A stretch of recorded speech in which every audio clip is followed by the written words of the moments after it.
I want to try to give each episode a sense of place, but I don't know if my balcony was really doing that. So I'm walking now on a unfinished road near where I live. Nothing says sense of place like a generic high-rise condo in Toronto. Anyway.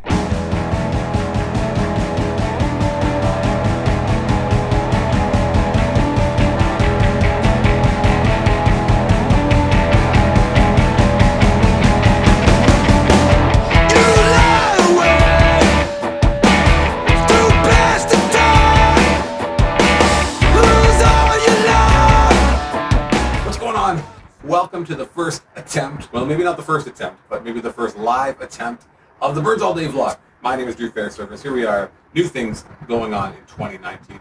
Today we're going to look ahead at 3 things Blue Jays fans can look forward to or kind of maybe expect here in 2019. Number 1, of course, is the arrival of Vladimir Guerrero Jr.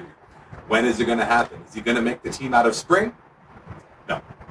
Is he going to come up after a few weeks of seasoning in Buffalo? Probably. Are the Blue Jays going to hang around and wait until the Super 2 deadline? I really don't think so. Well, maybe that's optimistic of me. I really don't hope that that is the plan. That would be pretty cynical. Again, I think back to the Chris Bryant example where didn't make the team out of spring, but did in fact come up pretty quickly. A little less regard for his Super 2 status because holding it down was a joke in the first place. Just like the Blue Jays holding Vladimir Guerrero down at all in 2019 will be a bit of a joke. But don't expect to see him out of spring training, but we will see him very soon, I think, into the season. And then the second part of that question is, what are we going to see when he's up? Will his much ballyhooed defense be on display? Will he show himself to not be a Major League Baseball caliber third baseman right away? I'd be surprised if that happened. I would be very surprised if he looked completely out of place as a third baseman that early on in the season, or if there are that many opportunities for him to show himself to not be a big league third baseman. But we'll see. And I think the big thing, of course, we're going to watch is how is the league going to pitch him. There doesn't seem to be a lot of depth. There's not a lot of dissent among those who have seen him, those who watch him carefully, those who watch a lot of minor league baseball, those who see kids coming up all the time with big bat, with big power, with bat control, with ability to control the strike zone.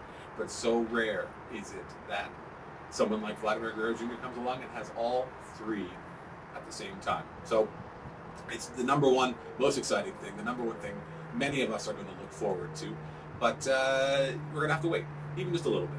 But spring training will start to allow us our first glimpses of Vladimir Guerrero Jr. in a Blue Jays uniform again. It's got a tough act to follow in spring training.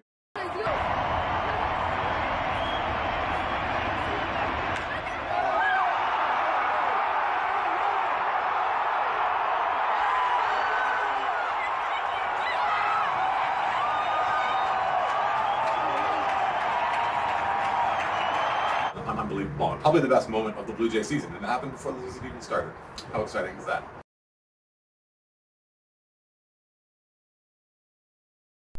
The number 2 thing for Blue Jays fans to watch during the season is who's staying and who's going. There are quite a few young players, guys who are really trying to establish themselves within not only this team, but maybe the other 29 teams in the big leagues.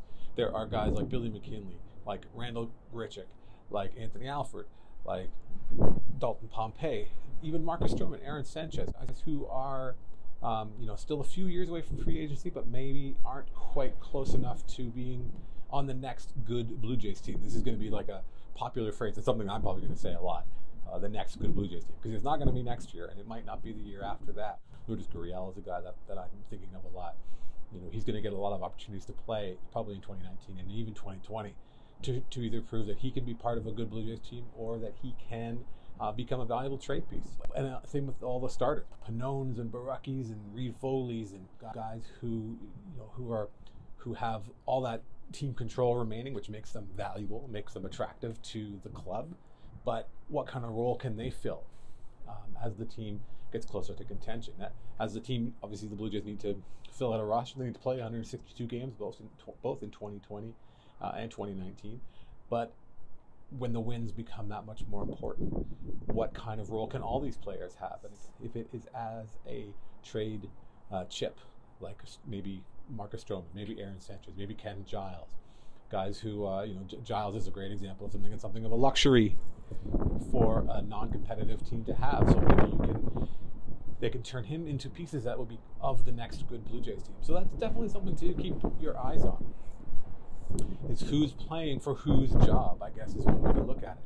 Who's playing for the to capture the attention of the existing front office, or is it playing to capture the attention of 29 other general managers and front offices?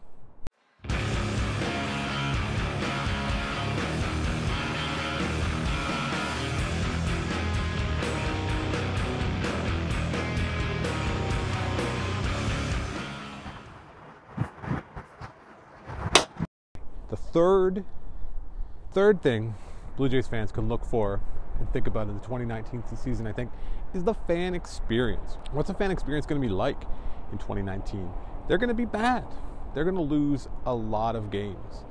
And that's not going to make them very popular among the casual fan. They'll always be popular with the hardcore fans, which the people who are creating this video and watching this video would definitely count themselves among. But I just wonder about what's the mood going to be like? What are the conversations around the team going to be like? It's going to be kind of miserable, and there's the Vlad thing to look forward to, and there's maybe Bo Bichette to look forward to, and there's the development of all the players that we talked about, and there's seeing how the guys bounce back. But other than that, it's going to be kind of grim. So how does that manifest? Again, the front office knows what they've got themselves into. They know what it's like to have the Blue Jays at their best. They know what it's like to have the building full every night. They know what it's like to sell out playoff games. I'm running across the street. So much energy and money will continue to be spent trying to make the stadium more conducive to extracting revenue from a winning team. There's a electrical thing. I'm again more unfinished roads. Isn't this exciting? So that's gonna kind of do it for the first episode of the Birds All Day vlog.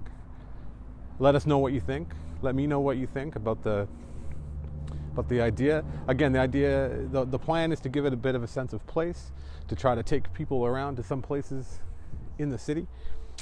Places of baseball significance is kind of one of my ideas. So we'll see how that works out. And just talk about the Blue Jays and kind of look ahead to this season and the future. That's what happens on YouTube. You point and you talk about where things are located, so there'll be links down below to subscribe to the podcast, to support us on Patreon, to hit us up on Facebook, Twitter, whatever else you want to do, as well as there'll be links to any of the songs, any of the music that you hear in the show. So that's it. Let us know. Hit us up. Tell us what you think, what works, what doesn't work. None of it works. This hat doesn't work. It's the winter. It's Canada. It's miserable. I'm walking around on construction zones. That's not pleasing cinematography, but it's a work in progress. So yeah, let us know what you think. Let us know what you want to see. And my name is Drew. We'll talk to you next time on Birds All Day.